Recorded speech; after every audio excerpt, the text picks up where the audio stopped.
menyampaikan selamat datang dalam kebaktian ini. Salam sejahtera dan selamat berbahagia untuk berkat-berkat yang Tuhan akan berikan kepada kita pada pagi hari ini. Puji Tuhan.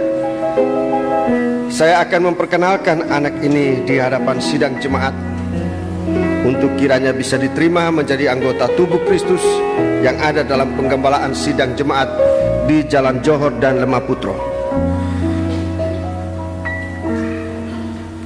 Surat penyerahan anak dari Gereja Pantekosta Tabernakel dengan nomor 752-BA-B-99 telah diserahkan dalam nama Allah Bapa dan Anak laki-laki dan Roh Kudus, yaitu Tuhan Yesus Kristus, pada hari Minggu tanggal 7 Maret 1999 di hadapan sidang jemaat Jalan Lemah Putro 1 nomor 18 Surabaya. Seorang anak bernama Silvanus Yoel Dongalemba. Ini cucu saya yang ke-8. Puji Tuhan. Lahir di Surabaya tanggal 26 Januari 1999. Alamat Jalan Palem Tengah, MA 57 Pondok Chandra Indah, Surabaya. Ayah Yontu Dongalemba, ini anak sulung, dan Eli Rosita Tirta Wijaya juga anak sulung dari keluarga ini. Jadi penyerahan ini dilayani oleh Pendeta Pong Dongalemba atas nama Gereja Pantekosta Tabernakel Jalan Johor 47 Surabaya, tertanda dan cap Pendeta Pong Dongalemba. Capnya ini belum ada ini. Tolong capnya belum. Ya, lain kali jangan ada kesalahan semacam ini.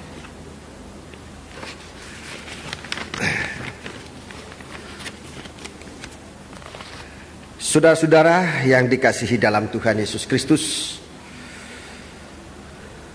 penyerahan anak ini akan didasarkan pada firman Allah yang tertulis di dalam kitab Mazmur.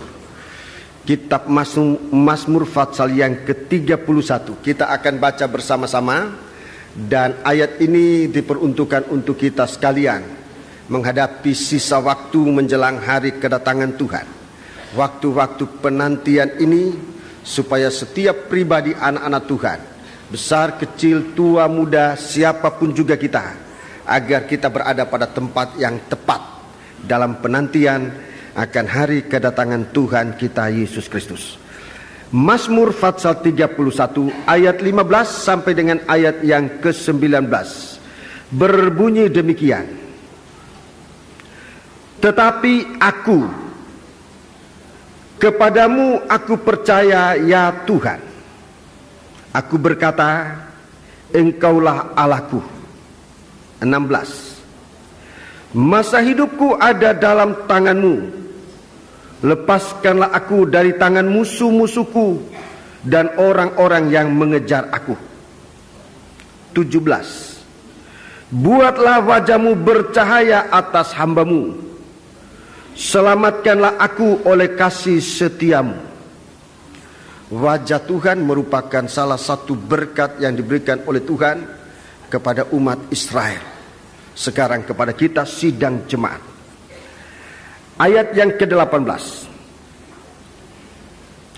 Tuhan, janganlah membiarkan aku mendapat malu, sebab aku berseru kepadamu. Biarlah orang-orang fasik mendapat malu dan turun ke dalam dunia orang mati dan bungkem. 19. Biarlah bibir dusta menjadi keluh yang mencaci maki orang benar dengan kecongkakan dan penghinaan. Inilah ayat penyerahan anak, merupakan doa penyerahan hidup untuk berada dalam lindungan dan pemeliharaan Tuhan. Terlalu banyak yang kita butuhkan di hari-hari ini menjelang hari kedatangan Tuhan. Banyak penderitaan yang dialami oleh manusia penghuni bumi kita ini. Berbagai-bagai macam bencana alam di mana-mana, pemberontakan, bahkan sudah mengarah kepada peperangan dan sebagainya. tetapi saudara-saudaraku, suatu tempat perlindungan yang teraman, suatu kebutuhan yang terutama adalah kalau kita berada dalam lindungan Tuhan. Di sini dikatakan, biarlah hidupku ada dalam tangan-Mu Tuhan. Hidup kita letakkan dalam tangan Tuhan, tempat yang teraman. Sebab dalam tangan Tuhan ada bekas paku di atas kayu salib dan mengeluarkan darah yang membela, melindungi dan memelihara kita. Dalam ayat-ayat ini suatu doa tapi juga suatu pemujaan bahwa Tuhan yang akan memelihara, membela, melindungi dari segala setru, dari segala musuh, bagi segala sesuatu yang mengejar musuh-musuh, baik merupakan percobaan-percobaan dan sebagainya yang mengejar hidup manusia. Kalau kita berada dalam tangan Tuhan, di sanalah tempat yang paling tepat untuk mendapatkan pertolongan, bukan hanya pertolongan, tapi juga perlindungan dan pembelaan Tuhan. Sebab itu saudara-saudaraku kita sekalian, pada pagi hari ini, di tengah-tengah penderitaan, di tengah-tengah percobaan, tempatkan hidup ini dalam tangan Tuhan. Dalam kitab Sirulasa dia katakan, biar kita meletakkan diri kita, di tangan kirinya terletak kepala kita dan tangan kanannya menggendong kita. Itu dalam kitab Sirulasar atau Kidung Agung. Ini suatu tanda kasih sayang. Dia dekatkan telinga kita dekat pada denyutan jantungnya, jantung hati yang menyanyikan lagu kasih sayang Tuhan kepada kita manusia ini. Begitu kita mendengar denyutan jantung itu, denyutan kasih sayang yang tidak pernah terhenti, maka kehidupan kita terhibur, kehidupan kita terpelihara. Biarlah Tuhan tetap menolong kita sekalian, juga anak cucu ini yang namanya Silvanus Yoel Dongalemba berada dalam tangan dan pemeliharaan Tuhan yang berkuasa, tetapi juga penuh kasih sayang dan kemurahan. Sidang jemaat, saya mohon bangkit berdiri untuk bersama-sama kita mendoakan anak ini. Bapak Tandayu bersama para tua-tua saya undang untuk datang mendekat dan akan membantu dalam doa. Kita akan berdoa bersama-sama.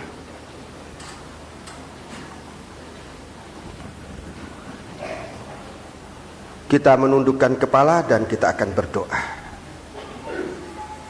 Haleluya. Bapa di surga, dalam nama Tuhan Yesus Kristus, di dalam nama Tuhan kami datang kepadamu. Kami datang memohon kemurahan-Mu untuk menerima anak ini dalam pangkuan kasih sayang. Haleluya. Engkau yang akan memeluk, menggendong, memelihara dari bayi, bahkan sampai pada masa tua, dan bahkan sampai masa Engkau datang kembali. Kehidupan anak ini, bahkan kehidupan kami semua, sidang jemaat, ibu dan ayah dari anak ini, dalam lindungan dan pemeliharaan, sebab tiada tempat yang terindah melainkan di dalam Dikau Tuhan. Kami sudah mendapat kemurahan dari Engkau Tuhan untuk mendapatkan tempat ini. Ajarlah kami untuk setia dalam penyerahan ini, tidak hanya pada hari ini, tapi selanjutnya dalam kehidupan. Biarlah Engkau yang tetap menolong dalam segala sesuatu. Terima kasih Tuhan, terima kasih Tuhan. Bubu berkat dalam tangan kami hamba-Mu untuk kami letakkan dalam kehidupan anak ini. Kami akan menyerahkan dia kepadamu Bapa. Haleluya. Terima kasih. Kekasihku Silvanus Yoel Dongalemba, kami serahkan Engkau ke dalam tangan Tuhan, di dalam nama Allah Bapa, Anak laki-laki dan Roh Kudus, yaitu Tuhan Yesus Kristus. Biarlah doamu pada pagi hari ini akan menjadi doa yang didengar oleh Tuhan, dan engkau akan hidup di dalam tangan Tuhan yang Maha Kuasa, mendapatkan lindungan, mendapatkan pemeliharaan, hiburan dan kekuatan dari Tuhan. Biarlah engkau dipakai Tuhan untuk menceritakan segala keajaiban Tuhan dalam hidupmu, menjadi pelayan Tuhan, menjadi imam-imam yang rajani. Tuhan kiranya menyertai engkau dalam nama Yesus. Haleluya. Terima kasih Tuhan, terima kasih Tuhan. Biarlah engkau menerima anak ini menjadi anggota tubuhmu, tempatkan dia di tempat yang tepat sesuai dengan pilihanmu Tuhan. Terima kasih Bapa. Biarlah doa kami engkau sempurnakan dan engkau terima untuk memuliakan nama Dikau. Demikian lanjutannya Tuhan. Kebaktian kami ini kami akan mengikuti sajian firman yang engkau akan berikan kepada kami. Jadikan kiranya firman ini roti kehidupan bagi kami hari ini, untuk dapat menguatkan kami, membuat kami tumbuh dan menjadi bahagian dari tubuhmu Tuhan. Terima kasih. Haleluya. Kuasa-kuasa kegelapan yang bisa mengganggu, menggoda kami saat pemberitaan firman ini, kami bersatu hati panggil nama engkau buat usir dia. Di dalam nama Tuhan Yesus Kristus, segala setan kami perintahkan kamu semua dalam nama Yesus, pergi. Darah Yesus yang berkuasa, urapan rohmu yang suci, kiranya menolong kami untuk bisa mendengar dengan baik akan firman-Mu, bisa mengerti, bisa mempercayai, bahkan melakukan dalam kehidupan kami. Tuhan kiranya menyertai kami sekalian dalam nama Yesus. Haleluya. Amin. Terima kasih, silakan duduk kembali dalam menerima sabda Tuhan dalam nama Tuhan Yesus Kristus. Haleluya. Marilah kita akan bersama-sama mengikuti pemberitaan firman Tuhan pada pagi hari ini. Kita masih berada pada kitab Wahyu Fatsal yang ke-18. Saudara-saudaraku, kita akan mengikuti pembacaan dan penguraian sejauh mana Tuhan karuniakan kepada kita berkat firman ini untuk dinikmati dan mengarahkan kita kepada kehidupan yang sesungguhnya.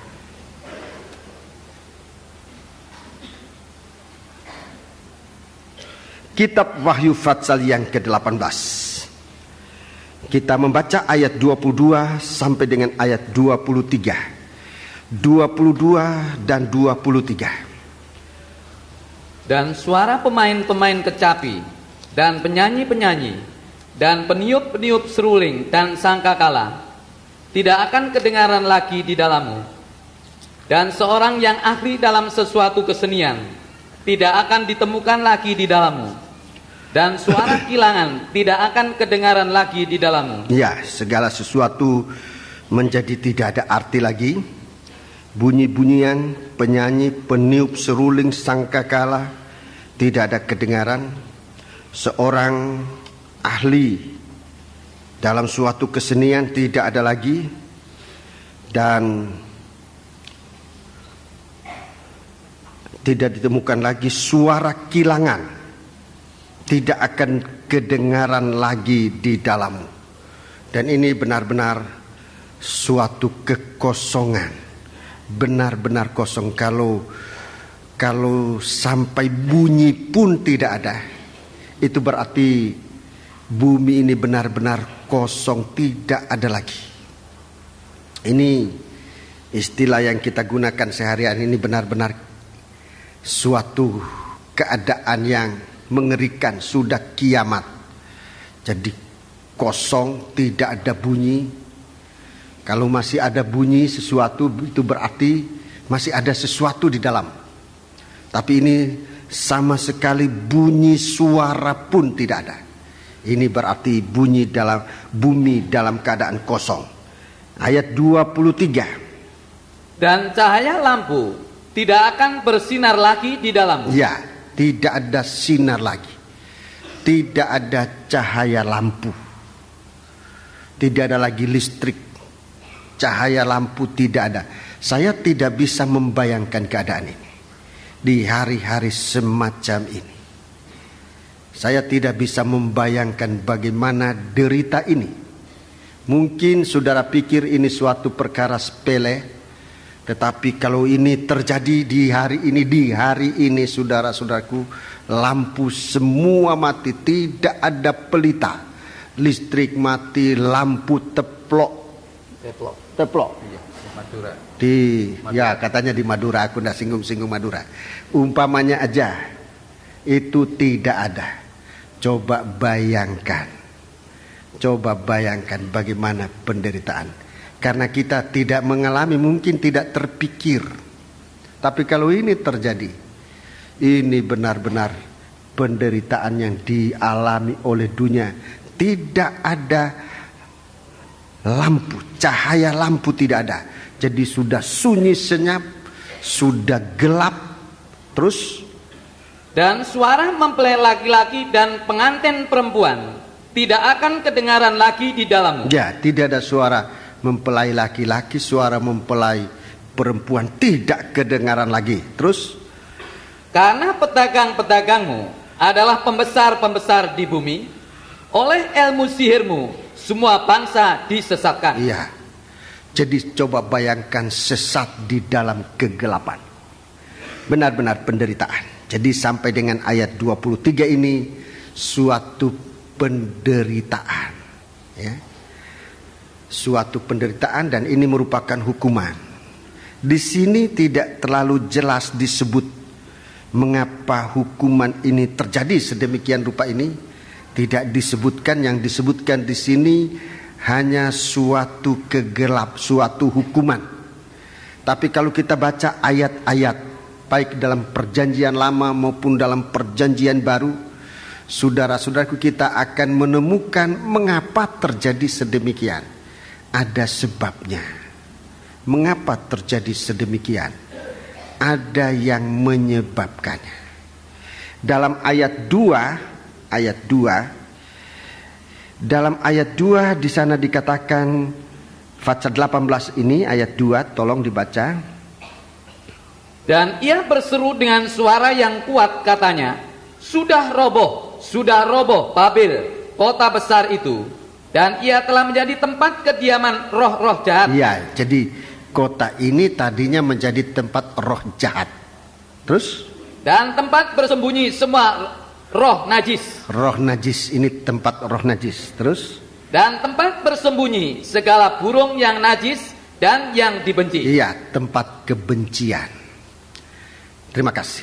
Jadi ini yang menyebabkan terjadinya malapetaka ini. Adanya roh najis, adanya kejahatan, dan adanya kebencian. Ini yang sedang dihamburkan, ditaburkan oleh iblis di hari-hari ini. Dalam Bible Study saya sudah jelaskan, dalam penyampaian firman, sekuat semampu saya untuk menyampaikan, semoga menjadi jelas bagi kita. Kalau sekarang ada benih-benih dosa semacam ini, kenajisan, kejahatan, sempat ditaburkan oleh setan, kebencian sempat ditaburkan oleh setan di dalam hati, jangan kita lengah. Sekarang ini sepertinya kita belum melihat sesuatu yang membuat kita menderita, tetapi kalau namanya benih, sekecil apapun benih itu, kalau ia tumbuh ia akan menjadi besar. Kalau ia berbuah, ia akan lebih menyebar lagi. Sebab itu mari kita oleh firman Tuhan dalam hidup yang digembalakan, kita bisa dibimbing oleh Tuhan untuk melihat benih-benih kecil yang kita anggap itu bukan dosa, yang kita anggap itu bukan sesuatu yang salah. Tetapi firman Allah dalam penggembalaan banyak kali mengatakan itu kepada kita. Dan kalau firman Allah mengatakan kepada kita, firman Allah itu juga, saya ulangi, kalau firman Allah menyebutkan kepada kita atau mengatakan kepada kita tentang benih dosa itu maksud Tuhan. Firman Allah itu juga ingin menyucikan kita, ingin menghapuskan benih itu dari kita. apapun bentuk firman Allah itu. Mungkin dia teguran, dan teguran banyak kali merupakan sesuatu yang keras, yang daging tidak suka dengar. Mungkin itu nasihat. Nasihat biasanya merupakan firman Allah yang berat untuk dilakukan. Berat. Banyak kali orang lalu belum coba untuk melakukan, sudah ninggalkan lebih dahulu. Sebab menurut daging, nasihat firman Allah itu berat untuk dilakukan. Teguran firman Allah keras untuk didengar. Nasihat firman Allah berat untuk dilakukan. Dan karena demikian banyak orang meninggalkan penggembalaan. Banyak orang meninggalkan penggembalaan. Dan saudara-saudaraku, di dalam ayat 23 yang terakhir dikatakan, karena pedagang-pedagangmu ada pembesar-pembesar di bumi, oleh ilmu sihirmu semua bangsa disesatkan. Kita baca ini saudaraku, kita baca dalam surat 2 Petrus pasal 4. Maafkan, 2 Timotius pasal yang keempat. Surat 2 Timotius pasal yang keempat. Coba saudara perhatikan di hari-hari ini. 2 Timotius pasal 4. 2 Timotius pasal 4. Ayat pertama. Di hadapan Allah dan Kristus Yesus yang akan menghakimi orang yang hidup dan yang mati. Iya, terus? Aku berpesan dengan sungguh-sungguh kepadamu demi penyataannya dan demi kerajaannya. Beritakanlah firman. Siap sedialah baik atau tidak baik waktunya. Nyatakanlah apa yang salah. Iya, ini bentuk pemberitaan dalam penggembalaan. Firman Allah itu diungkapkan untuk menyatakan yang salah. Ini benih-benih dosa yang ditaburkan oleh setan dalam hati manusia. Saudara-saudaraku, baca terus. Tegurlah dan nasihatilah. Ya, 2 bentuk pemberitaan firman dalam penggembalaan ini. Tegur, ini tadi saya katakan teguran itu keras. Kalau namanya teguran itu keras. Kemudian nasihatkanlah. Nasihat itu berat untuk dilakukan. Jadi 2 hal yang dihadapi oleh manusia. Firman yang menyatakan kesalahan, keras untuk didengar, berat untuk dilakukan, itulah nasihat.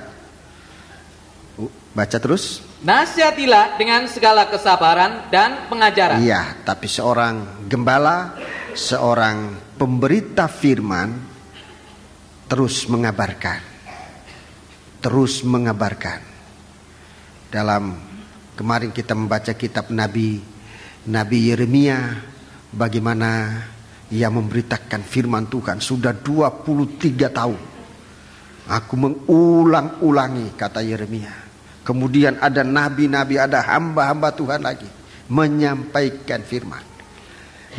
Sampaikan firman, nyatakan, beritakan firman, baik atau tidak baik waktunya. Ayat 3, perhatikan. Karena akan datang waktunya, iya, orang tidak dapat lagi menerima ajaran sehat. Iya, ini sudah mulai penghukuman. Kalau kita sudah tidak bisa mendengar, sudah tidak bisa lagi mendengar firman, itu sudah memulai langkah penghukuman yang akhirnya akan bermuara pada Babel itu. Kalau kita sudah mulai tidak bisa mendengar teguran, itu langkah-langkah untuk mengarah kepada kota Babel. Itu sudah penghukuman. Tidak bisa lagi mendengar. Ada waktunya orang tidak akan dapat menerima lagi, tidak dapat lagi menerima ajaran sehat. Ajaran sehat itu ada menyatakan kesalahan, menegur, itu menghalangi supaya jangan lanjut dalam berbuat salah. Kemudian menasihati, itu artinya mengembalikan pada jalan yang benar. Itu ajaran sehat. Ini yang sekarang sudah terlalu firman model semacam itu menyatakan salah, yang menegur, yang menyatakan kesalahan, yang mengarahkan kepada jalan yang benar. Sebab memang menyatakan kesalahan, kalau dosa kita diungkapkan. Daging ini berkata tadi dalam salah satu kesaksian, merasa malu kalau dosa itu diungkapkan. Rasa malu itu ada, tahu dosa, tapi kalau diungkapkan rasa malu itu ada. Sayangnya tidak mau maju untuk menerima teguran. Kalau dia menerima teguran, sangat membahagiakan orang. Ya, jadi memang baru sampai dalam pemberitaan firman ini banyak kali orang sudah berat untuk maju. Sebab langkah berikutnya firman Allah itu akan menegur, itu jangan dilanjutkan, itu teguran.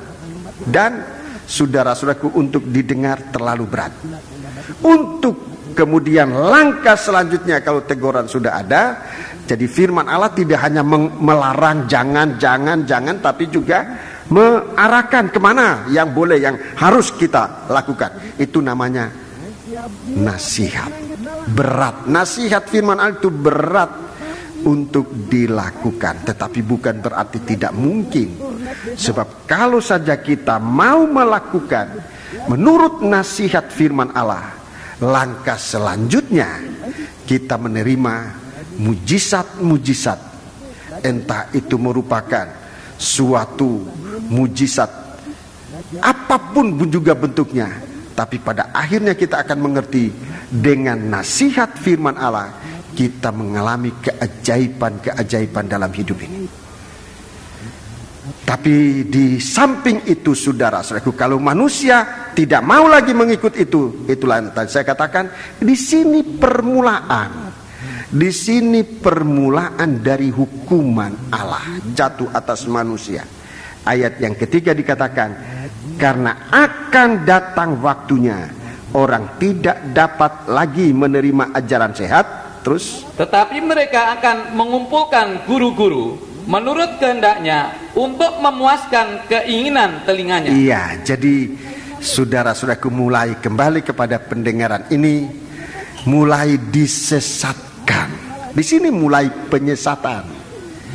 Kalau manusia tidak lagi mau mendengar ajaran sehat, saya ulangi, sudah berada pada langkah penghukuman yang nantinya akan sempurna di kota Babel itu. Disesatkan dalam kesunyian, tidak ada lagi suara. Disesatkan dalam kegelapan, tidak ada lagi terang.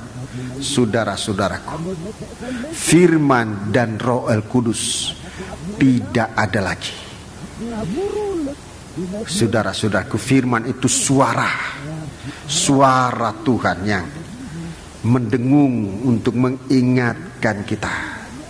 Di satu waktu bumi ini sunyi, itu artinya firman Allah enggak ada lagi.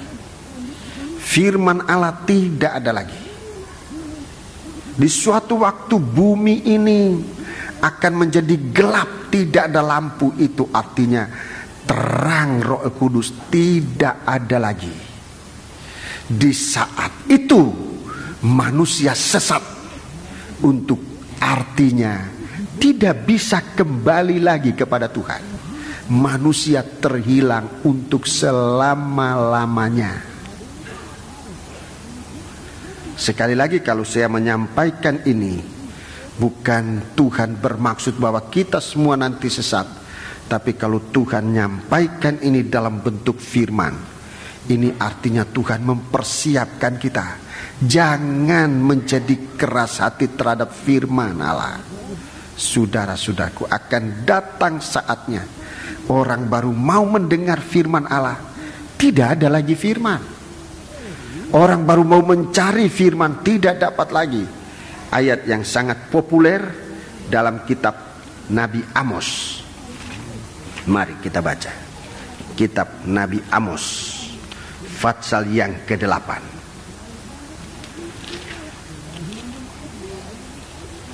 kitab Nabi Amos pasal yang ke-8 ayat yang ke-11. Sesungguhnya waktu akan datang, demikianlah firman Tuhan Allah, aku akan mengirimkan kelaparan ke negeri ini, bukan kelaparan akan makanan dan bukan kehausan akan air, melainkan akan mendengarkan firman Tuhan. Akan mendengar firman Tuhan. Firman dalam bentuk apa aja? Menyatakan kesalahan, sehingga orang tidak tahu salah benar itu, nggak tahu lagi. Manusia benar-benar hidup dalam kesunyian, hidup dalam kegelapan, tidak ngerti apa-apa. Baca terus. Mereka akan mengembara dari laut ke laut dan menjelajah dari utara ke timur untuk mencari firman Tuhan, tetapi tidak mendapatnya. Iya, baru mencari firman, tapi manusia tidak mendapatkannya. Kelaparan ini dari mana datangnya? Kelaparan ini mengapa bisa terjadi kelaparan? Mari kita baca pasal 8 ini. Pasal 8 ini. Kita baca pasal 8 ini. Kita membaca ayat yang ke-4, mulai ayat 4. Dengarlah ini, kamu yang menginjak-injak orang miskin. Iya, menginjak-injak orang miskin. Dan yang membinasakan orang sengsara di negeri ini. Iya, ayat 5. Dan berpikir. Iya, ini pikiran. Ini pikiran manusia di hari-hari ini. Ini pikiran manusia. Dalam kitab Wahyu 18 tadi kita lihat bagaimana saudara-saudaraku pedagang-pedagang menjadi apa disebutkan tadi, menjadi pemerintah, ya. Ya. Bahwa karena pedagang-pedagangmu adalah pembesar-pembesar di bumi, ya. Itu Wahyu 18. Di sini kita lihat ayat 4, coba baca ayat 4, ulangi. Dengarlah ini, kamu yang menginjak-injak orang miskin. Iya. Dan yang membinasakan orang sengsara di negeri ini. Baca ayat 5. Dan berpikir. Bilakah bulan baru berlalu, supaya kita boleh menjual gandum, dan bilakah hari Sabat berlalu, supaya kita boleh menawarkan terigu, dengan mengecilkan eva, membesarkan sikal, berbuat curang dengan neraca palsu. Iya. Ayat 6. Supaya kita memberi orang lemah karena uang, dan orang yang miskin karena sepasang kasut, dan menjual terigu rosokan. Iya, terima kasih. Jadi pembesar-pembesar ini yang berkuasa di bumi dikuasai oleh roh jual beli ini. Saudara-saudaraku, pedagang-pedagang yang dimaksudkan di sini mari kita perhatikan dengan baik-baik. Saudara-saudaraku, kita akan lihat di sini yang diperdagangkan adalah gandum. Kita boleh menjual gandum dan kita boleh menawarkan terigu. Ini yang diperjualbelikan, gandum dan terigu. Ini bicara tentang makanan. Akan terjadi kelaparan. Mulainya dari sini, dari sikap kita terhadap bahan-bahan makanan ini. Saudara-saudaraku, kalau disebut tadi pedagang-pedagang, mari kita mau selidiki ini supaya jangan kita nuduh pedagang-pedagang yang ada sekarang ini. Bukan itu arah dari firman Allah ini, tetapi sikap kita terhadap komoditi, terhadap komoditi yang sangat mahal ini, yaitu gandum dan terigu. Bahasa Alkitab, gandum dan terigu ini bicara tentang firman Allah. Gandum dan terigu itu firman Allah yang kita kumpulkan. Itu gandum yang kita kumpulkan, kita bisa dapat di mana-mana sekarang ini. Tapi kemudian menjadi terigu itu setelah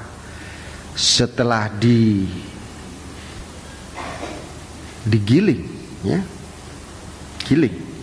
Setelah digiling dengan batu kilangan, menjadi terigu itu adalah firman Allah yang sudah diuraikan, yang sudah dipecah-pecahkan. Jadi penjelasan firman, saudara-saudaraku, firman yang kita baca merupakan terigu, tapi dijelaskan oleh kuasa Roh Kudus, dijelaskan menjadi jelas, diperhalus sampai jelas. Tinggal selangkah lagi itu menjadi roti.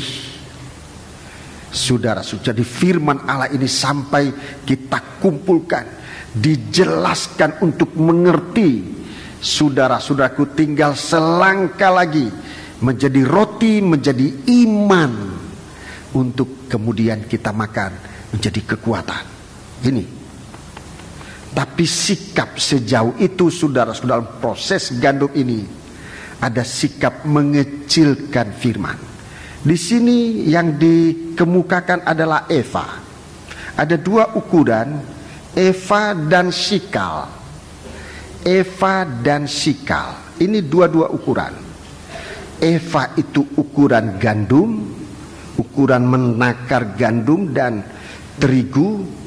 Sikal itu uang, ukuran uang. Coba di hari-hari kita menghadapi firman, bagaimana hati kita sekarang? Bagaimana hati kita sekarang, saudara? Memang di sini dalam ayat ini, secara perdagangan ini suatu penipuan. Artinya harga mahal, harga tinggi yang kita beli itu, yang dijual itu eva, itu gandum sedikit, uang dikeluarkan banyak, dapat gandum sedikit. Itu cara dagangnya. Tapi cara rohani, saudara-saudaraku, mari kita mau berbicara lewat Alkitab, firman Allah dalam Alkitab. Tujuan ini, sikap kita di hari-hari ini, mengecilkan eva, membesarkan sikal. Artinya takaran untuk firman dalam hati. Takaran untuk firman dalam hati terlalu sempit. Akan ada waktu, dalam surat 2 Timotius tadi, waktu sampai hati ini tidak bisa lagi menerima firman, sebab mulai dikecilkan, ya. Firman itu mulai dipersempit. Hati kita tidak luas, tidak lebar untuk menerima firman. Tidak lebar untuk menerima firman. Tetapi hati ini dilebarkan, dibesarkan untuk sikal. Sikal itu mamon, sikal itu uang. Jadi untuk firman diperkecil, kesempatan untuk firman diperkecil, kesempatan untuk mamon diperbesar. Bumi akan dikuasai oleh sistem perdagangan semacam ini. Dan saudara, akhirnya akan jadi apa? Kalau semakin hari hati kita kecil untuk firman, besar untuk mamon, satu waktu, saudara-saudaraku, di suatu waktu, bukan hanya kecil, tapi dalam kitab Amos ini dikatakan tadi akan tidak dapat lagi. Itu artinya hati tertutup, bukan cuma kecil, tapi tertutup untuk firman, terbuka untuk sikal, terbuka untuk mamon, untuk uang. Saudara, taruh tanda pada Amos pasal yang ke-8 ini, sebab kita akan kembali. Sekarang saya tunjukkan dulu ke 1 Timotius pasal 6. 1 Timotius pasal yang ke-6. 1 Timotius pasal yang ke-6. Ayat ini juga populer, tapi tidak mengapa dibaca kembali. 1 Timotius pasal yang ke-6. Kita baca ayat 2 sampai dengan ayat 10.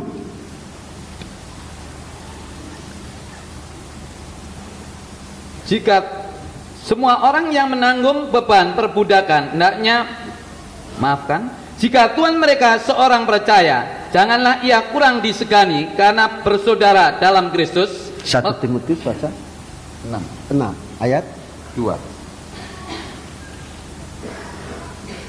Ya, ayat 2b. Ayat 2b, langsung aja 2b ya. Ayat 2b. Ajarkanlah dan nasihatkanlah semuanya ini. Iya, itu tadi 2a itu, ajarkan, nasihatkan semuanya ini. 3. Jika seorang mengajarkan ajaran lain dan tidak menurut perkataan sehat, yakni perkataan Tuhan kita Yesus Kristus, dan tidak menurut ajaran yang sesuai dengan ibadah kita, ia adalah seorang yang berlagak tahu, padahal tidak tahu apa-apa. Iya, terus penyakitnya ialah mencari-cari soal dan bersilat kata, yang menyebabkan dengki, cedera, fitnah, curiga, percekcokan antara orang-orang yang tidak lagi berpikiran sehat dan yang kehilangan kebenaran, yang mengira ibadah itu adalah suatu sumber keuntungan. Iya, suatu sumber. Jadi pandangan mulai sesat ya. Ayat 6. Memang ibadah itu kalau disertai rasa puas. Iya, rasa cukup. Ibadah itu disertai dengan rasa puas, memberi keuntungan besar. Terus, sebab kita tidak membawa sesuatu apa ke dalam dunia, dan kita pun tidak dapat membawa apa-apa keluar. Asal ada makanan dan pakaian, cukuplah. Ya, ini nasihat cukup berat ya. Ayat 9. Tetapi mereka yang ingin kaya terjatuh ke dalam pencobaan. Ya, terjatuh dalam pencobaan. Ke dalam jerat. Dan ke dalam berbagai-bagai nafsu yang hampa. Ke berbagai nafsu yang hampa. Dan yang mencelakakan. Iya. Yang menenggelamkan manusia ke dalam keruntuhan dan kebinasaan. Ya, ini hukuman atas Babel. Di sini tiap-tiap orang yang ingin kaya. Ayat 10. Karena akar segala kejahatan ialah cinta uang. Ya, akar segala kejahatan cinta uang. Sebab oleh memburu uanglah beberapa orang telah menyimpang dari iman, dan menyiksa dirinya dengan berbagai-bagai duka. Iya, jadi inilah saudara-saudaraku, di suatu waktu akan terbukti. Di suatu waktu, di saat manusia sudah tersesat jauh, disesatkan jauh oleh karena ulah sendiri yang tadi menyingkirkan firman bagaikan suara yang bisa didengar, menyingkirkan urapan Roh Kudus yang menerangi, akan menjadi sesat. Di saat tersesat itu manusia baru akan mencari ini, tapi tidak menemukan lagi. Manusia tidak akan menemukan lagi. Dikatakan dalam ayat 10, manusia itu akan menyimpang dari iman, telah menyimpang dari iman, dan menyiksa dirinya dengan berbagai-bagai duka cita. Sebab itu saudara-saudaraku, di sini kita melihat nasihat firman. Nasihat firman bukan tidak boleh menjadi kaya, bukan tidak boleh memiliki uang, tetapi lebih daripada uang, lebih dari kekayaan adalah firman. Firman itu harus menjadi terutama. Tuhan memberkati Ibrahim dengan kekayaan, jelas memberkati Ibrahim dengan kekayaan. Tetapi Tuhan memberkati Ibrahim lebih dari kekayaan. Itulah iman Ibrahim. Itulah yang tidak habis sampai pada hari ini. Tuhan memberkati Ibrahim dengan iman. Dia disebut bapaknya orang percaya. Kita kembali saudara-saudaraku. Kalau manusia sudah tersesat dengan keadaan semacam ini tadi, mengecilkan Eva, membesarkan sikal, duka cita akan ditikamkan. Ia telah menyiksa dirinya dengan berbagai-bagai duka. Dalam kitab Amos pasal yang ke-8 tadi, kitab Amos pasal yang ke-8, kita membaca itu. Kitab Amos pasal yang ke-8. Kitab Amos pasal yang ke-8.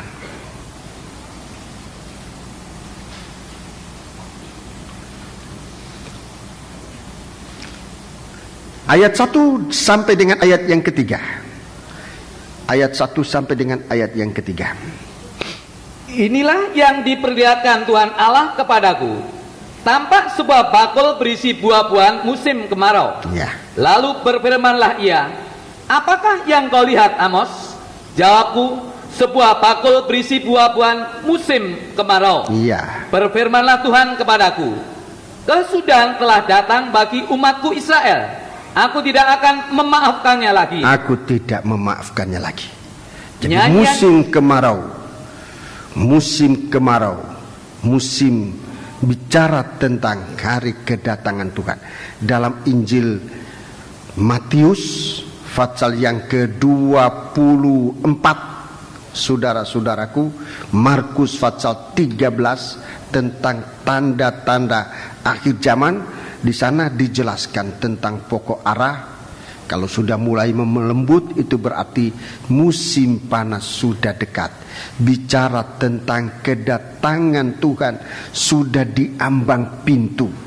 Di sini bukan cuma melembut, tetapi sudah punya buah-buah musim panas.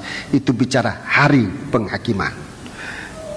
Aku tidak memaafkannya lagi. Ayat 3. Nyanyian-nyanyian di tempat suci akan menjadi ratapan pada hari itu. Iya. Demikianlah firman Tuhan Allah. Ada banyak bangkai, kemana-mana orang melemparkannya dengan diam-diam. Iya. Ratapan, nyanyian akan menjadi ratapan. Di mana-mana orang akan ada banyak bangkai, kemana-mana orang akan melemparkannya dengan diam-diam. Ini tanda-tanda, saudara. Ini bicara tentang sikap kita di hari-hari ini. Sikap kita di hari-hari ini, hati kita terbuka untuk apa? Hati kita terbuka untuk apa?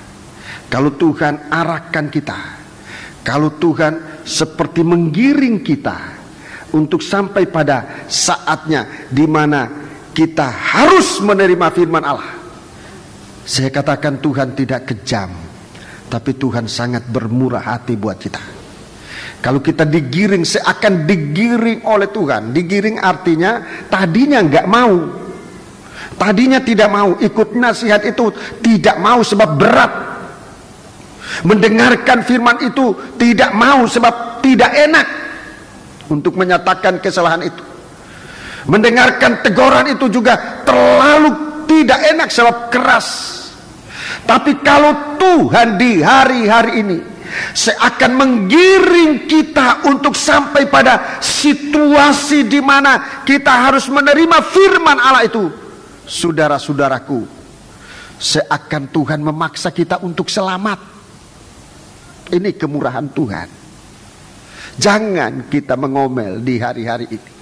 Kalau kita seperti digiring oleh Tuhan, itu artinya apa yang kita tidak mau, itu yang disajikan oleh Tuhan kepada kita. Itu artinya usaha Tuhan untuk menyelamatkan manusia ini, supaya dia tidak bisa dituntut bahwa Tuhan tidak memberitahu lebih dahulu. Tuhan memberitahukan kepada kita. Tuhan memberi nasihat dalam Amos pasal yang ke-8 itu, penglihatan yang keempat, baku, dan itu peringatan terhadap orang-orang yang mengisap sesamanya. Peringatan tentang gerhana matahari dan ratapan. Itu artinya si terang akan hilang di tengah-tengah matahari bersinar di tengah-tengah hari. Lapar dan haus. Ini nasihat-nasihat Tuhan. Kita digiring oleh Tuhan untuk mendapatkan keselamatan ini. Jangan kita biarkan, saudara-saudaraku. Daging ini tidak enak. Saya kasih sebuah contoh pada hari Jumat saya sudah baca ini, tapi saya ingin menerangkan pada pagi hari ini. Injil Matius pasal 15. Ini contoh. Ini satu contoh bagaimana Tuhan menggiring seseorang untuk mendapatkan selamat. Dia digiring. Seandainya dia tidak mau digiring oleh Tuhan untuk selamat, dia tidak mendapatkan keselamatan itu. Tapi karena dia rela ikutkan bagaimana ia digiring oleh Tuhan untuk sampai pada saatnya ia menerima pertolongan, dia benar-benar mendapatkan kemurahan yang besar.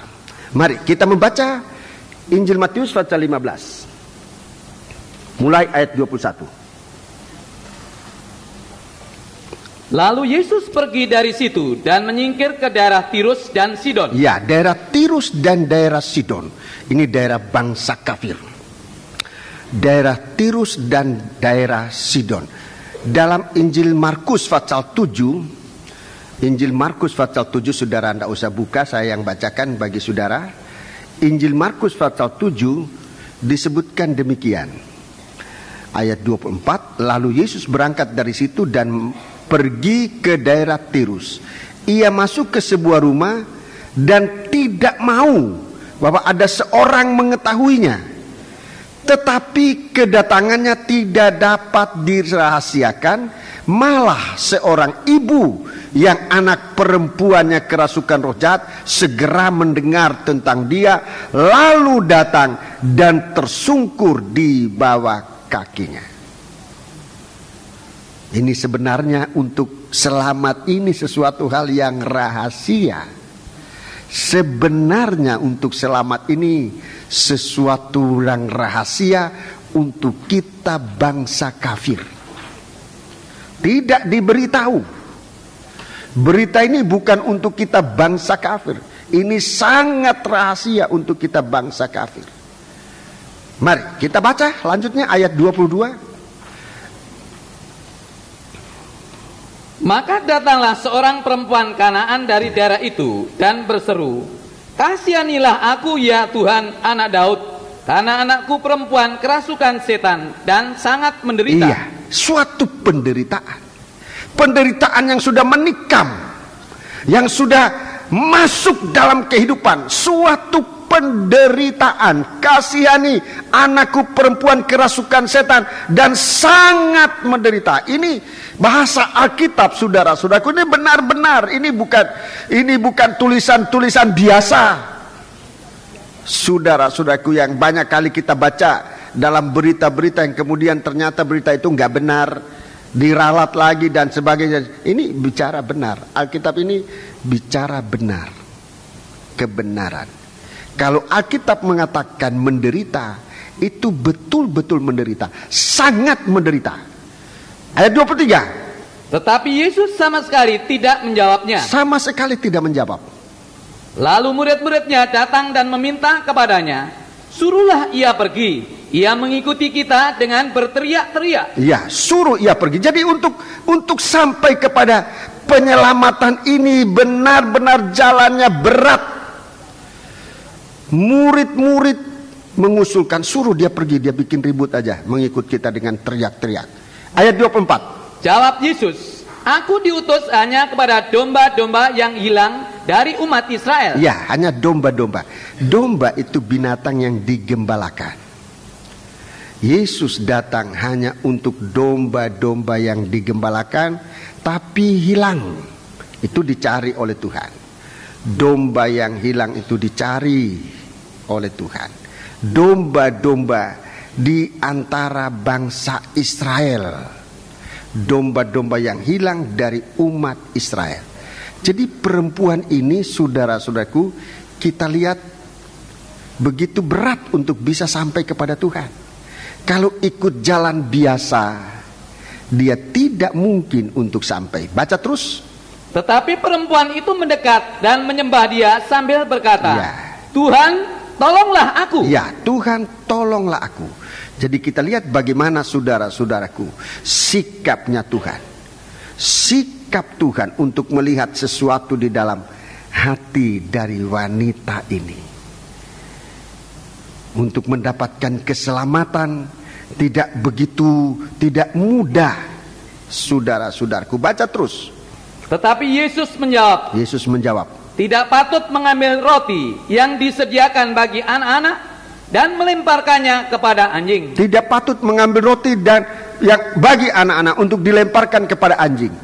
Kata perempuan itu, benar Tuhan, namun anjing itu makan remah-remah yang jatuh dari meja tuannya. Iya, jadi kita lihat bagaimana Tuhan memimpin wanita ini ke jalan yang sulit, saudara-saudaraku. Begitu sulit.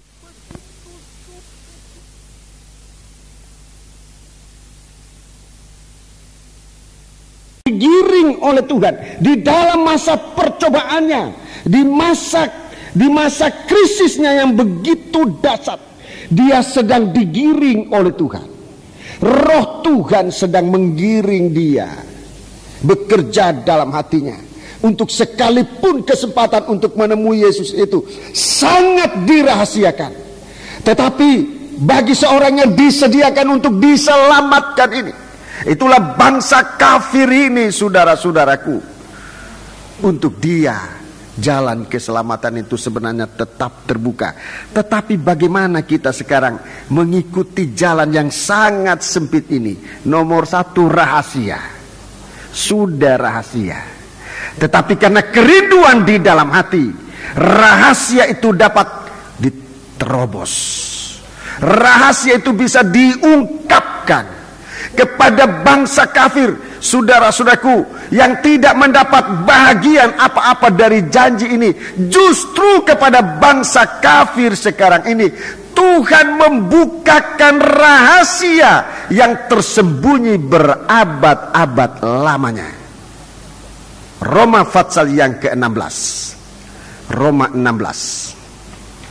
Roma pasal 16. Dalam Bible Study saya sudah menyampaikan, tetapi untuk mematangkan kembali, saudara-saudaraku, saya jelaskan pada pagi hari ini.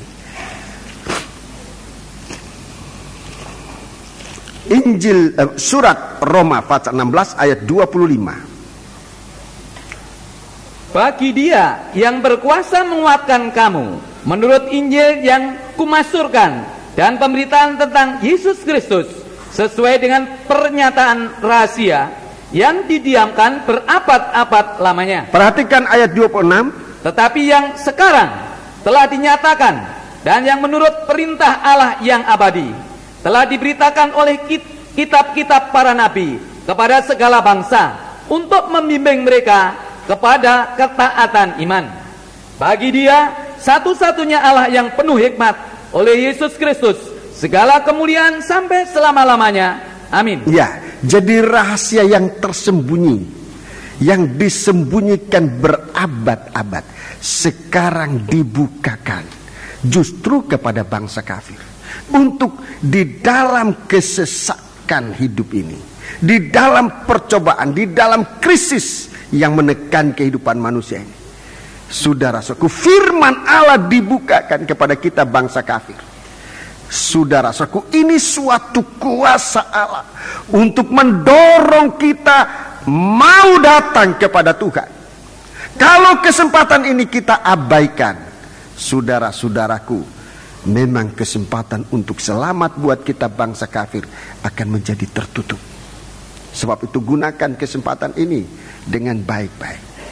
Kesempatan sudah dibukakan. Langkah berikutnya masih ada kesulitan, tapi Tuhan akan membawa kita, akan menarik kita dengan kuasanya itu. Kuasa Allah sudah menarik hati dari orang kafir ini untuk bisa datang kepada Tuhan. Sekarang sudah datang kepada Tuhan. Masih ada rintangan. Masih ada rintangan, yaitu bahwa murid-muridnya tidak senang. Murid-murid Yesus tidak senang, menyuruh mereka itu pergi aja, suruh mereka ini pergi.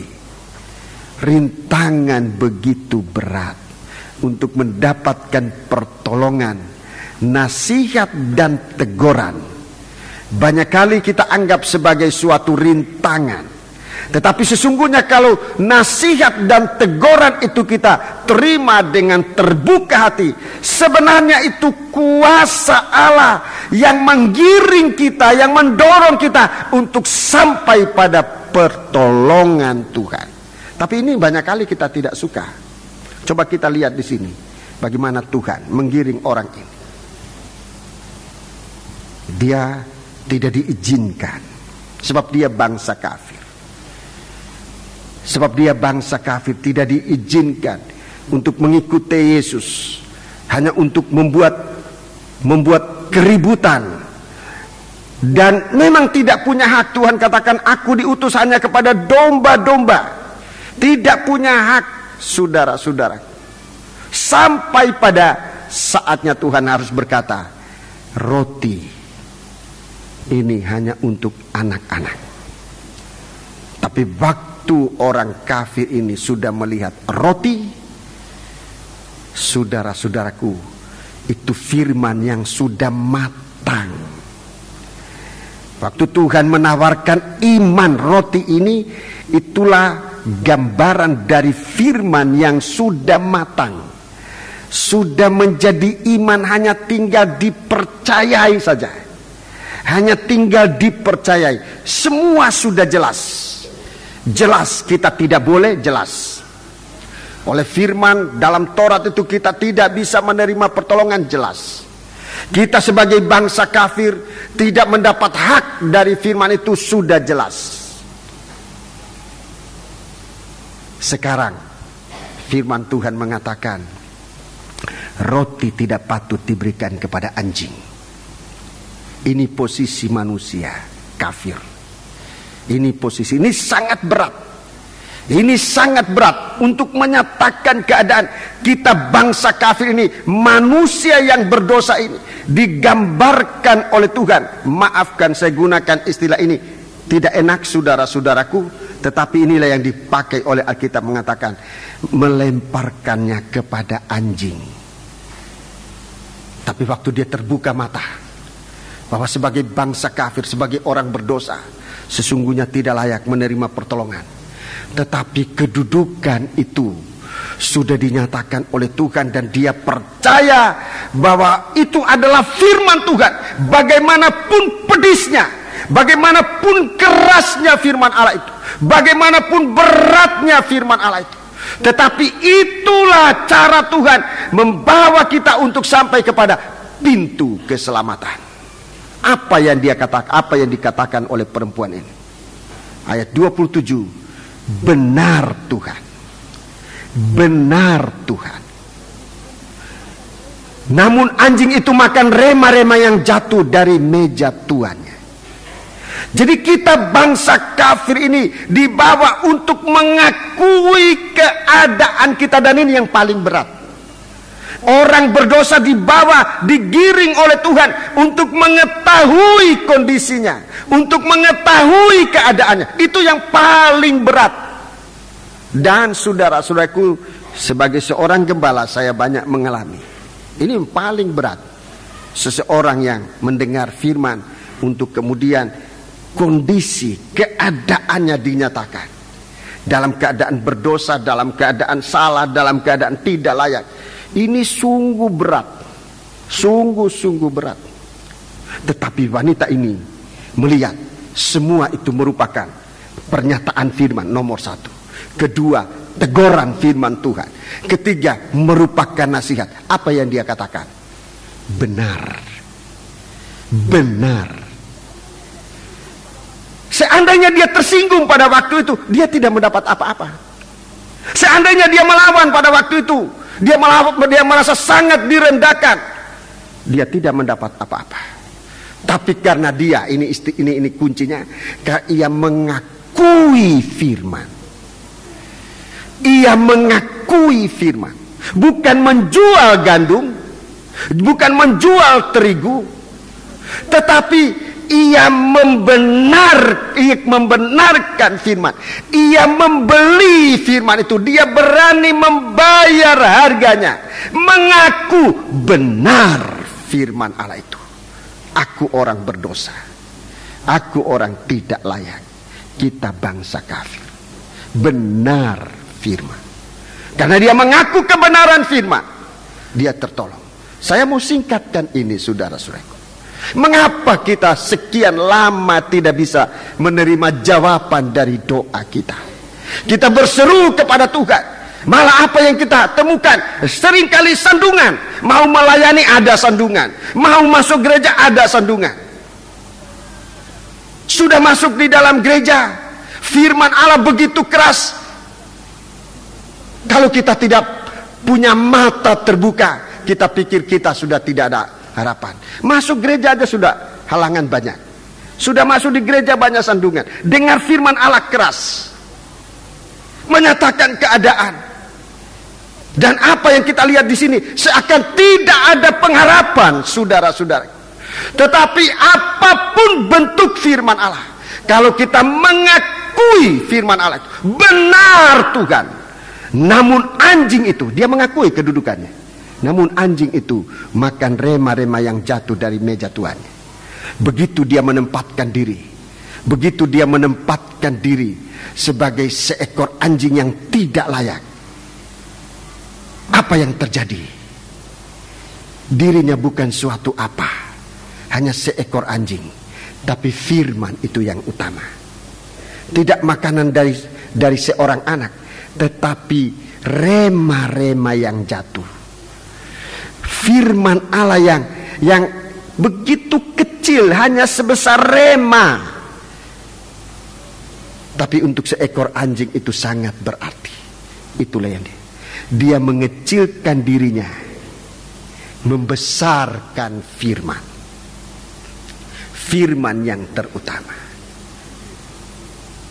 Sekecil-kecilnya firman hanya merupakan rema yang jatuh dari meja Tuhan. Tapi yang kecil itu justru merupakan inti kuasa Allah yang dapat melepaskan seluruh percobaan, seluruh kesunyiannya, seluruh kegelapannya, dan ia kembali kepada Tuhan. Dalam ayat berikut dikatakan, hei ibu besar iman. Firman yang kecil, tapi kalau dibesarkan akan menjadi iman yang besar. Banyak kali firman disampaikan secara sederhana, dan banyak kali firman ini semacam itu diabaikan oleh orang-orang, atau firman itu terlalu keras dan orang-orang tidak mau terima. Nasihat itu terlalu berat, orang tidak mau terima. Tapi ada orang yang mengecilkan untuk bisa menerima firman Allah. Tidak ada jalan lain, terlebih kita bangsa kafir, kecuali bisa merendahkan diri serendah-rendahnya, mengagungkan firman Allah. Saat akhir zaman orang mengecilkan firman Tuhan, di saat itu anjing-anjing tahu menghargai rema-rema yang jatuh dari meja tuannya. Saat ini saudaraku, saat ini adalah saatnya di mana kita harusnya sudah mau membesarkan firman. Membesarkan firman itu artinya dengar-dengaran, itu praktek sehari-hari.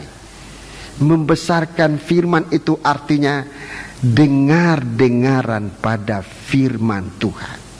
Sebab dalam urutan kitab Wahyu pasal 18 ini, yang menajiskan manusia adalah sikap tidak dengar-dengaran pada firman.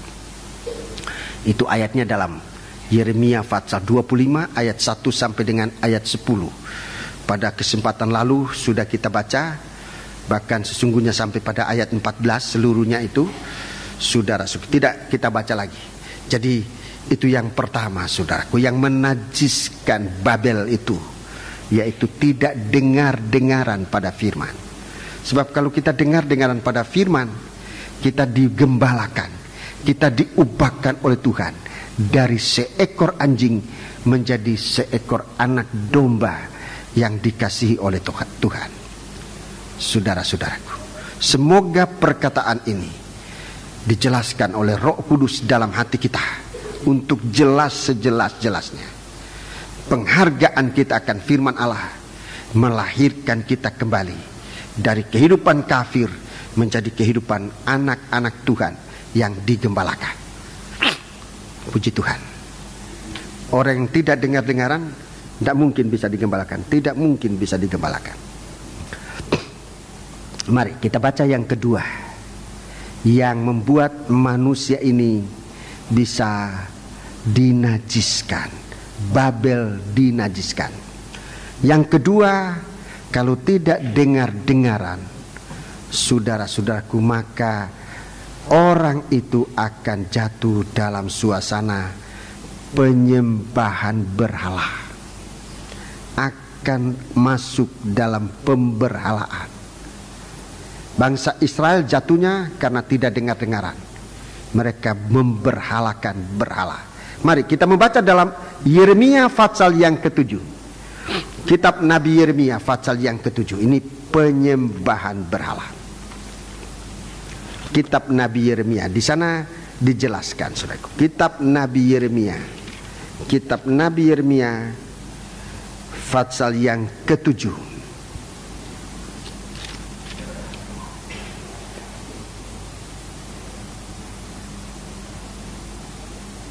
Kita membaca mulai ayat yang ke-30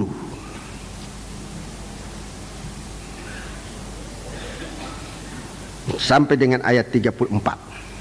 Sungguh orang Yehuda telah melakukan apa yang jahat di mataku. Demikian firman Tuhan, telah menempatkan dewa-dewa mereka yang menjijikkan di rumah yang atasnya namaku diserukan ini untuk menajiskannya. Ya, dewa-dewa ini. Terus mereka telah mendirikan bukit pengorbanan yang bernama Tofet di lembah Ben Hinnom untuk membakar anak-anaknya lelaki dan perempuan, suatu hal yang tidak pernah kuperintahkan dan yang tidak pernah timbul dalam hatiku. Sebab itu sesungguhnya waktunya akan datang, demikianlah firman Tuhan, bahwa orang tidak akan mengatakan lagi Tofet dan lembah Ben Hinnom, melainkan lembah pembunuhan. Orang akan menguburkan mayat di Tofet karena kekurangan tempat. Bahkan mayat bangsa ini akan menjadi makanan burung-burung di udara serta binatang-binatang di bumi dengan tidak ada yang mengganggunya. Di kota-kota Yehuda serta di jalan-jalan Yerusalem akan kuhentikan suara kegirangan dan suara sukacita, suara pengantin laki-laki dan suara pengantin perempuan, sebab negeri itu akan menjadi tempat yang tandus. Iya. Ini hukuman yang juga jatuh atas Babel. Sebelumnya Tuhan ingatkan Yerusalem. Tuhan ingatkan orang-orang Yahuda. Saudara-saudaraku, peringatan, teguran, penyucian Tuhan dimulai dari rumah Allah. Dimulai dari rumah Allah. Dalam surat 1 Petrus disebutkan demikian. Penyucian ini dimulai dari rumah Allah. Di sini Yehuda ditegur oleh Tuhan demikian, supaya di dalam kehidupan anak-anak Tuhan ada suara mempelai laki-laki, ada suara mempelai wanita. Itu artinya terjadi nikah yang selalu dibaharui. Ada nikah yang selalu dibaharui. Tetapi di sini saudara-saudaraku, nikah itu tidak dibaharui. Tetapi karena ada pemberhalaan, terjadi suatu penyimpangan yang membuat derita. Adanya pemberhalaan. Saudara-saudaraku, nikah itu tidak dibaharui. Ada pemberhalaan. Terjadi pemberhalaan. Mari kita membaca dalam surat 1 Korintus. Surat 1 Korintus. Surat 1 Korintus pasal yang ke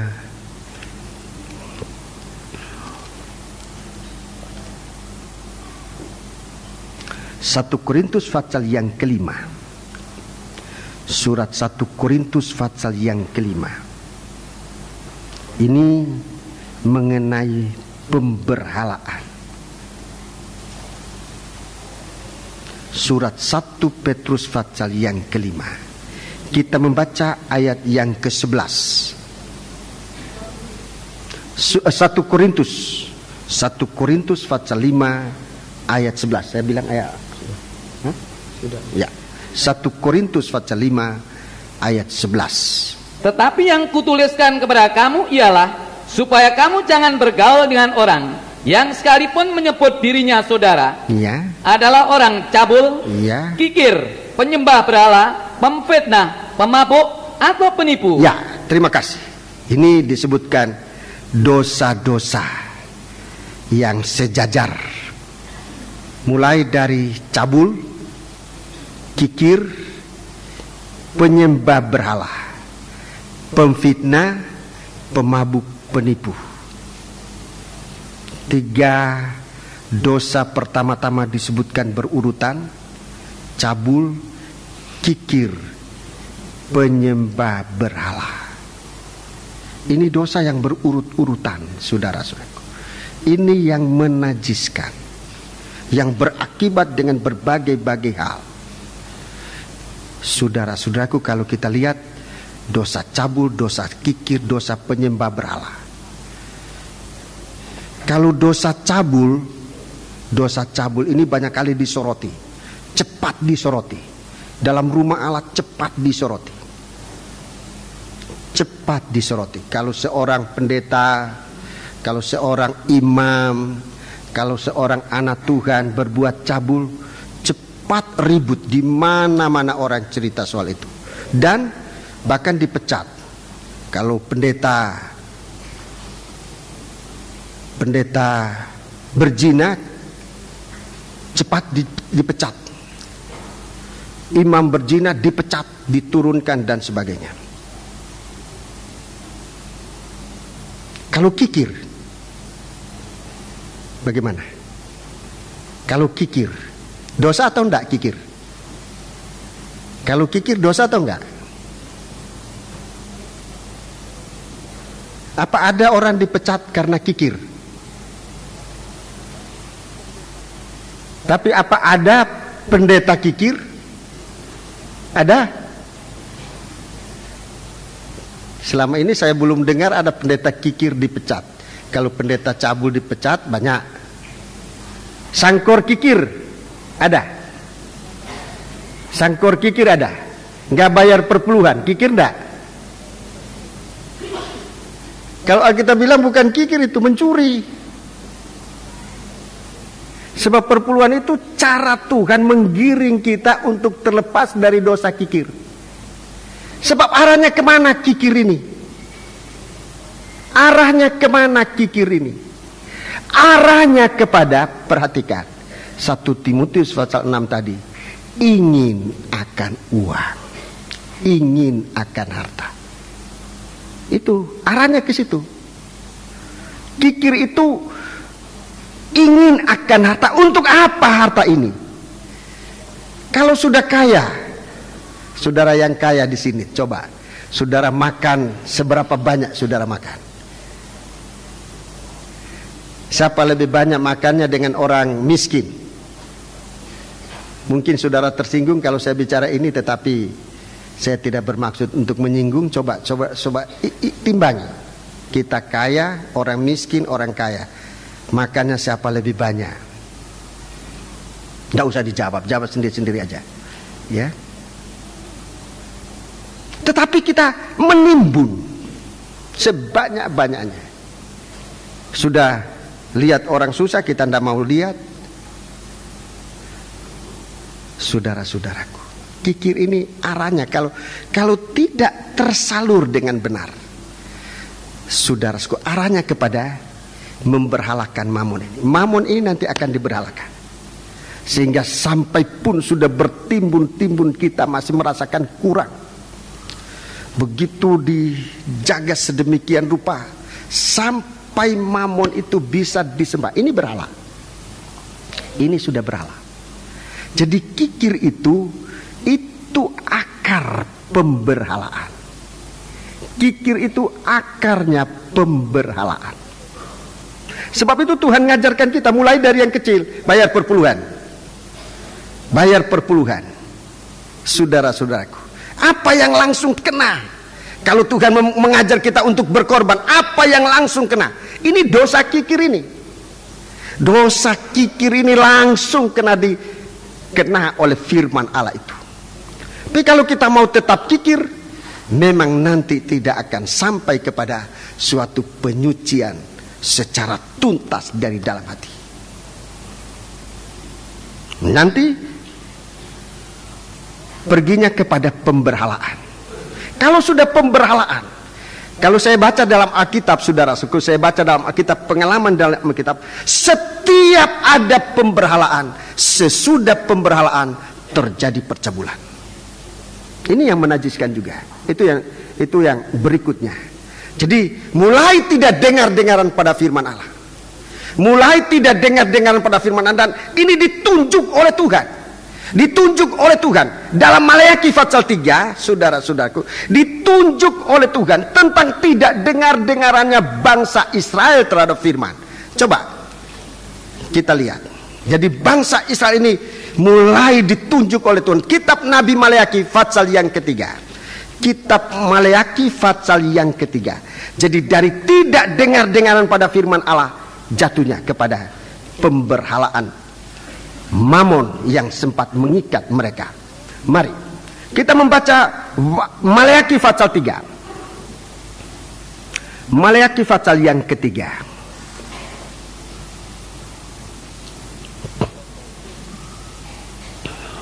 Ayat yang ke-6.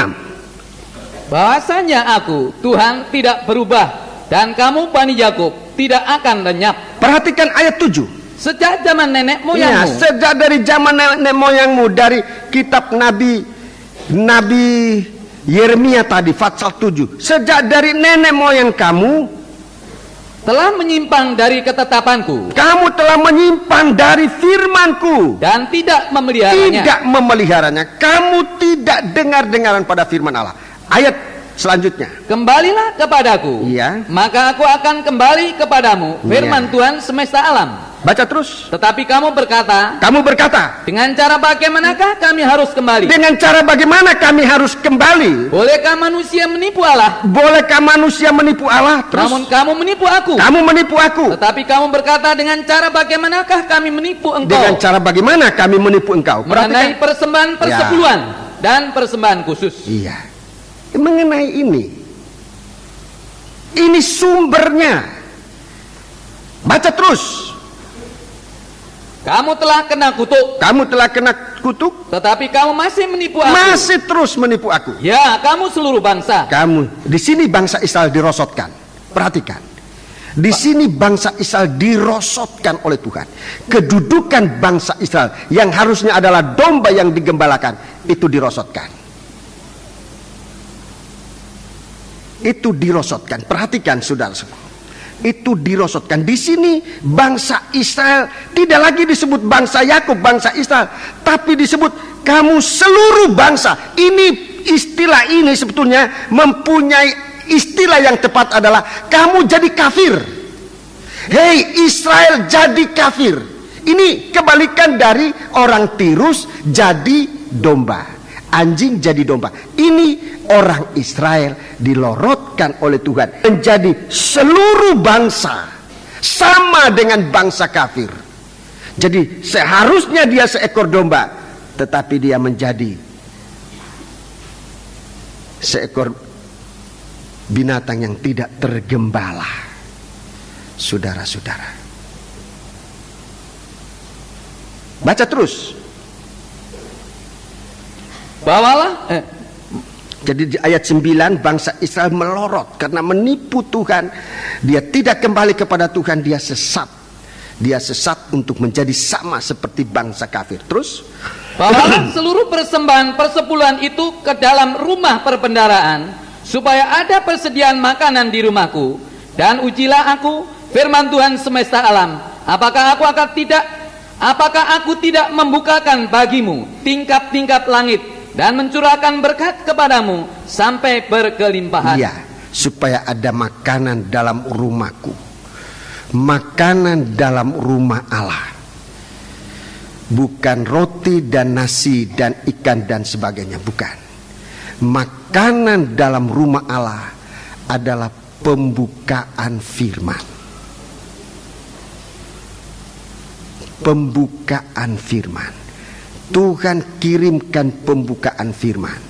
Tuhan kirimkan kita rasa butuh akan firman, sehingga kalau firman disampaikan kita tahu menghargai firman Allah itu, tidak mengecilkan Eva. Saudara-saudaraku, tidak mengecilkan Eva itu, tapi kita tahu menghargai. Begitu turunnya firman Allah bagaikan roti yang turun dari surga, kita siap untuk menikmatinya. Kita menerima firman Allah dengan sebaik-baiknya. Kita tidak acuh tak acuh terhadap firman. Jadi saudara-saudaraku, hubungan perpuluhan dengan kehidupan rohani kita itu banyak sekali.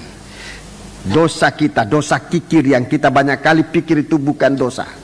Tapi kalau Alkitab mengatakan kikir itu adalah dosa yang menajiskan, seperti juga cabul, seperti penyembahan berhala, Tuhan mau lepaskan kita dari dosa itu. Sebab dari dosa ini, segala dari dosa ini, dalam 1 Timotius pasal 6 tadi katakan, akar segala kejahatan. Dari sini akar ini, Tuhan mau cabut ini, saudara-saudaraku, supaya hati kita kosong dari segala sesuatu yang memenuhi hati kita, untuk bisa diisi dengan firman Allah, menjadi mengerti firman, menjadi percaya pada firman. Sebab mengalami firman Allah itu, di sini Tuhan katakan supaya ada makanan dalam rumah.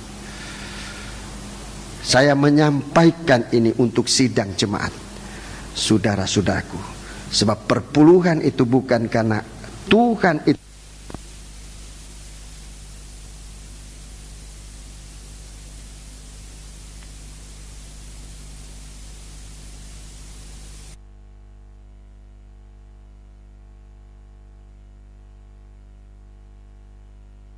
menciptakan dari tidak ada menjadi ada, tapi Ia merindukan supaya sidang jemaat disucikan dari dosa ini. Dosa kikir. Perpuluhan itu kita belum memberi apa-apa kepada Tuhan, sebab perpuluhan itu adalah milik Tuhan. Kalau kita tidak kembalikan, kita salah. Saudara-saudaraku, kalau kita tidak kembalikan kepada Tuhan, kita salah. Sebab itu bukan milik kita. Kita tidak punya hak dalam perpuluhan. Kita tidak punya hak. Banyak kali hak kita, hak milik Tuhan ini kita buat semau kita. Perpuluhan ini dibawa ke dalam rumah Allah. Di sini ada petinya, saudara-saudaraku, disiapkan untuk diisi dengan perpuluhan itu, untuk menjadi tanda kita ini mengakui kita sudah diberkati oleh Tuhan. Kita memuliakan Tuhan, tanda kita kembali berdamai dengan Tuhan. Kita menjadi milik Tuhan. Kita memasukkan kehidupan kita kepada Tuhan. Setiap kali saya menerima semua perpuluhan-perpuluhan ini, saudara-saudaraku, di dalam doa, dalam mempersembahkan perpuluhan ini, supaya Tuhan menerima kehidupan kami dalam tangan-Mu, menerima nikah kami, rumah tangga kami, usaha pekerjaan kami, ditambah dengan seluruh permasalahan di dalam kami ini. Sebab Engkau yang memiliki kami, Engkau mampu menyelesaikan segala masalah dalam kehidupan kami. Seperti perempuan Kanani tadi, begitu dia mengakui keadaannya, mengakui firman, dia kembali kepada firman, dia bersekutu dengan firman, Tuhan menerima kehidupannya. Tuhan menerima sampai dengan masalahnya. Ayat mengatakan anaknya itu juga sembuh, sampai dengan masalahnya pun diselesaikan oleh Tuhan. Sebab itu, saudara-saudaraku, saya harus menyampaikan ini. Kalau saya tidak menyampaikan, benar-benar saya bisa dipersalahkan oleh Tuhan. Kalau jemaat tidak mengetahui akan hubungan antara kita dengan Tuhan, kita kembali kepada Tuhan. Jangan ada sesuatu yang memisahkan kita. Dan yang paling kuat memisahkan kita dengan Tuhan adalah namanya berhala. Namanya berhala. Itu yang paling memisahkan manusia dengan Tuhan. Dan kalau manusia sudah dipisahkan dengan Tuhan, manusia ini akan pergi kepada yang lain. Ini namanya perzinaan.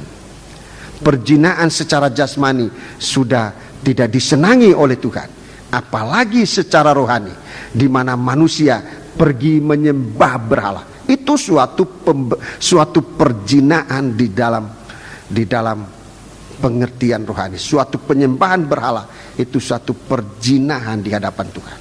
Sebab itu Tuhan tidak mau kita ini dikuasai oleh mamon, oleh apapun, saudara-saudaraku, sehingga memisahkan kita dari Tuhan. Tuhan ajar dari yang terkecil membayar 1/10, belum seluruh kehidupan kita, baru 1/10. Kalau 1/10 saja kita tidak mau melakukan, memberikannya kepada Tuhan, mempersembahkan kepada Tuhan, saudara-saudaraku, terlalu berat untuk kita berkata kepada Tuhan, kuserahkan seluruh hidupku kepada Tuhan. Terlalu berat. Dan Tuhan mungkin akan geleng-geleng kepala bagaimana kita bersandiwara di hadapan Tuhan. Sebab itu, saudaraku, biar kita perhatikan dengan sungguh-sungguh agar kehidupan kita jangan sampai kepada suatu persundalan. Sebab dalam Wahyu pasal 17 ayat 2 di sini disebutkan, ini yang menajiskan, membuat Babel itu dihukum karena kenajisannya, sebab persundalan. Coba kita baca Wahyu 17 ayat yang ketiga. Wahyu 17 ayat 2, saudara catat. Wahyu 17 ayat 2, 18 ayat 3. Wahyu 18 ayat 3. Catat saja, kita baca Wahyu 18 ayat 3. Karena semua bangsa telah minum dari anggur hawa nafsu cabulnya. Iya. Dan raja-raja di bumi telah berbuat cabul dengan dia. Ini terus. Dan pedagang-pedagang di bumi telah menjadi kaya oleh kelimpahan hawa nafsunya. Iya, terima kasih. Ini yang menajiskan, membuat tidak ada suara mempelai lagi.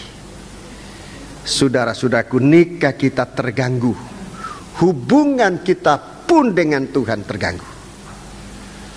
Kalau nikah kita terganggu, hubungan kita dengan Tuhan terganggu, pelayanan kita pun terganggu. Itu sebabnya, saudara-saudaraku, saya tidak mengada-ada saudara-saudaraku, tetapi coba perhatikan, kita mau beribadah kepada Tuhan, kembali kepada Tuhan, bagaimana nikah kita ini dibawa kepada Tuhan, untuk dijamah, untuk disucikan oleh Tuhan, supaya pelayanan kita menjadi pelayanan yang tepat di hadapan Tuhan.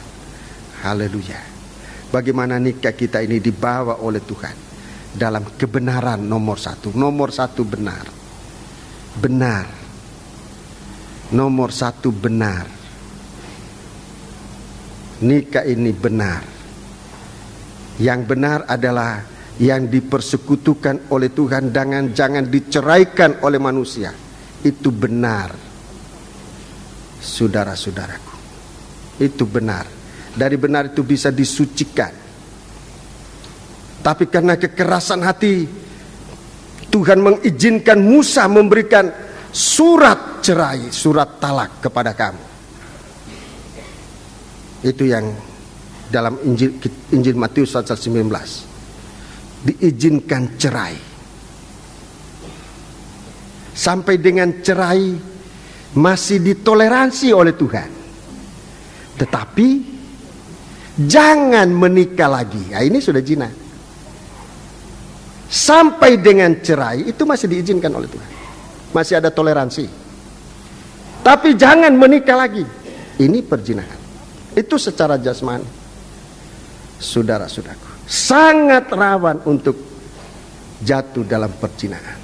Tapi kalau toh kita mempertahankan kebenaran Allah, banyak kali menjadi korban perceraian. Istri meninggalkan suami, suami meninggalkan istri, dan sebagainya. Terjadi perceraian. Tapi kalau kita mempertahankan kebenaran, jangan menikah lagi. Itu benar. Pelayanan kita masih diterima oleh Tuhan.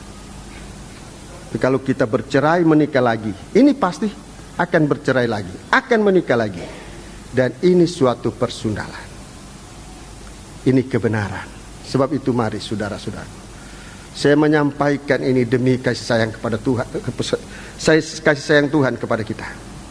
Mungkin firman Allah ini terlalu keras terhadap sidang jemaat mau disucikan oleh Tuhan. Sudah terlalu dekat waktunya Tuhan dosa ini melekat. Ini dosa yang melekat. Cabul, kikir, pemberhalaan. Itu mendarah daging dalam manusia. Operasinya harus mendalam. Operasi yang sangat mendalam.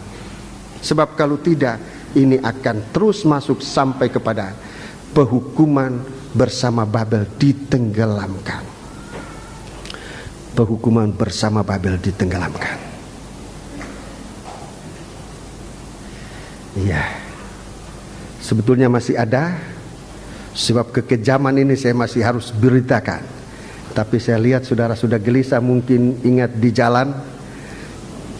Memang pawai cukup mahal, cukup banyak tadi pagi. Mungkin jam-jamnya pulang, sesudah ini langsung pulang. Cepat-cepat pulang. Saya juga tidak mau tahan saudara. Masih ada kengerian yang harus saya beritakan. Tapi sementara saya sampaikan di sini, jika Tuhan izinkan dalam kesempatan berikut saya akan lanjutkan pada ayat yang terakhir, ayat 24. Jadi kenajisan ini. Kenajisan. Jadi sampai pada perceraian, sampai pada persundalan, saudara-saudaraku. Akibatnya nanti lebih gawat. Kalau sudah sampai pada persundalan, pada perceraian, itu nanti terlepas dari tubuh Kristus. Saya akan jelaskan dalam kesempatan berikut. Pasti akan menentang tubuhnya Kristus. Dan ini sangat berbahaya. Ya, sampai di sini dulu. Semoga apa yang dijelaskan,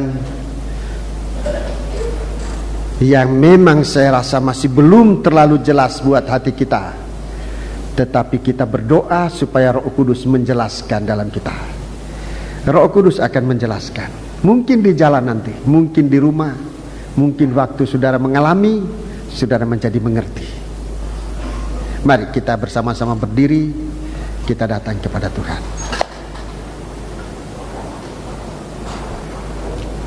Nasihat firman Allah untuk menyucikan itu keras, sebab menyatakan dosa.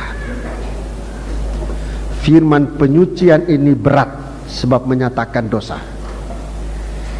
Untuk kami yang dipercayakan membawa firman ini cukup berat dan mempunyai risiko tinggi. Tapi risiko ini yang saya alami sekarang ini, paling-paling kita dicela, dibenci. Tapi untuk kesucian, untuk jemaat disucikan, saya akan berbicara terus. Memang itu risiko. Bagi orang yang mendengar, banyak kali tidak mau lanjut lagi. Tapi saya nasihati, jangan berbuat demikian. Sebab kalau dosa saudara dinyatakan, itu artinya Tuhan mengasihi saudara. Tuhan itu jalan. Tuhan itu jalan. Kalau Ia berfirman, Ia sendiri jalan, Ia sendiri firman, Ia akan membuka kita jalan yang benar. Ikuti jalan itu. Teguran firman keras untuk didengar dan berat untuk disampaikan. Saya mengalami itu. Untuk menyampaikan teguran itu sangat berat. Tapi kalau disampaikan dengan pengajaran dan dengan kesabaran, untuk menyampaikan ini saya sudah membutuhkan menggunakan waktu untuk duduk di bawah kaki Tuhan, agar jangan ada sentimen dalam hati, agar jangan ada keinginan, terutama mamon dalam hati. Untuk menyampaikan ini cukup berat, sangat berat. Tapi saya sudah duduk di bawah kaki Tuhan. Dengan kelemahanku, Tuhan sempat melihat untuk memberi kekuatan.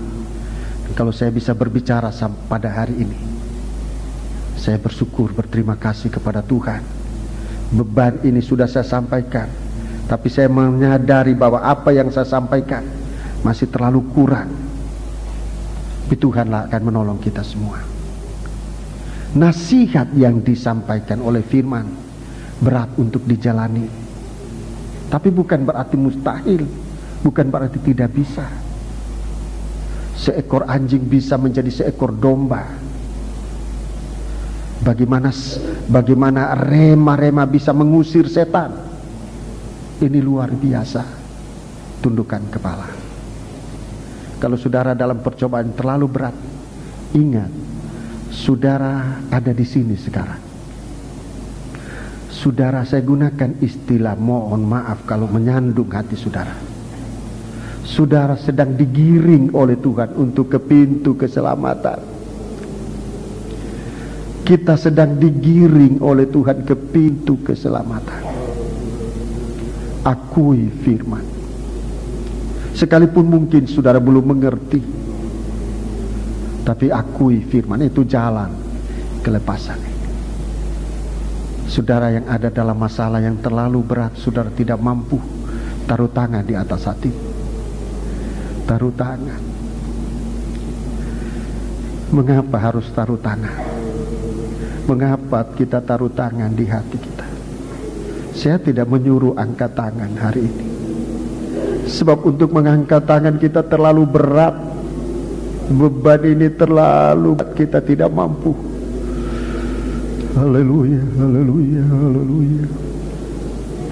Roh Kudus ada di sini, firman Allah ada di sini. Tuhan tidak mau satupun di antara kita yang sudah menerima firman ini akan binasa.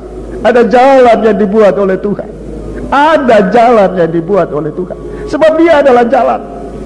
Dia yang berfirman, Dia yang membuka jalan. Seakan jalan tertutup, tetapi sesungguhnya Tuhan sedang membuka jalan bagi kita untuk sampai ditolong dan diselamatkan. Haleluya, haleluya, haleluya, haleluya. Ya Rabbal Basakala Wasai, ya Rabbatur, ya Rabbasai, haleluya. Haleluya, haleluya, haleluya. Haleluya, haleluya. Masing-masing berdoa, masing-masing mengeluh kepada Tuhan. Tuhan mendengar. Kalau saudara sudah tidak bisa mengucapkan kata-kata, biarlah hatimu berbicara kepada Tuhan. Haleluya, haleluya, haleluya, haleluya, haleluya, haleluya. Engkau mau menyucikan jemaat ini, Tuhan. Sucikanlah dengan firman. Jangan ada keinginan daging, jangan ada sentimen, jangan ada nafsu daging yang berbicara, tetapi dialah firman-Mu berbicara, memberikan kami pengertian dan kekuatan untuk tetap mengikut Engkau sepanjang jalan hidup yang Engkau sempat karuniakan kepada kami sampai pada hari ini. Terima kasih Tuhan. Kembalikan kami ke rumah kami masing-masing, ke dalam nikah kami yang masih belum terselesaikan. Tuhan, Engkau dapat menyelesaikan. Ke dalam pelayanan kami yang belum terselesaikan, Engkau menyelesaikan kiranya pelayanan kami agar berkenan di hadapan hadirat-Mu. Demikian juga dengan ibadah kami, supaya ibadah kami ibadah yang berguna untuk mengagungkan nama-Mu Tuhan. Suara hati ini akan terus naik di hadapan hadirat-Mu. Dan kami merindukan di suatu waktu agar kami berseru haleluya, karena Engkau Tuhan, Engkau yang harus dipuji. Terima kasih Tuhan. Kami serahkan semua usaha pekerjaan kami dalam tangan-Mu Tuhan. Engkau yang dapat menolong dan memelihara sidang jemaat ini, baik secara jasmani maupun terlebih secara rohani.